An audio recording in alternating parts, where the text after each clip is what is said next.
কিছু লোক সমস্যা সৃষ্টি করে, আবার অন্যের ঘাড়ে দোষ চাপিয়ে দিয়ে এমন ভাব করে যেন সে কিছুই জানে না, সে কিছুই বুঝে না।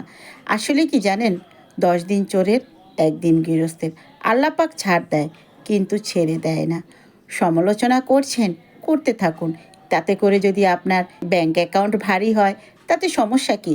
আরে ভাই, সমস্যা করে যদি কেউ চলতে পারে, সমস্যা করে যদি আপনি ভালো থাকতে পারেন, তাহলে করতে থাকুন।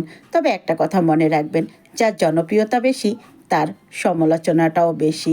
আসলে জনপ্রিয়তা না থাকলে সমালোচনাটা হয়তো হতোই না। কথাটা ঠিক বলেছি কি না অবশ্যই আমার আপুরা এবং ভাইয়ারা কমেন্ট করে জানাবেন। চারদিকে গুটগুটে অন্ধকার, সন্ধ্যাবেলা। আমি কিন্তু মাটির চুলায় রান্না করতেছি। আসলে বেড়াতে এসেও আমার ছুটি নেই। রান্নাঘরে আমাকে রান্না করতে বসিয়ে দিয়েছে। হয়তো আমার রান্নাটা সবার কাছে অতটা ভালো না লাগলেও কিছু কিছু লোকের কাছে কিন্তু খুবই পছন্দ।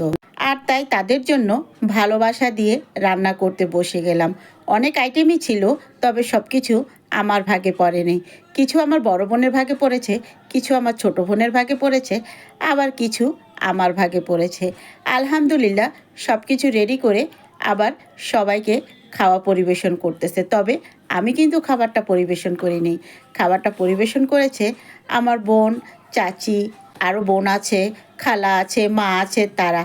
সবাই ভালো থাকবেন। আল্লাহ হাফেজ।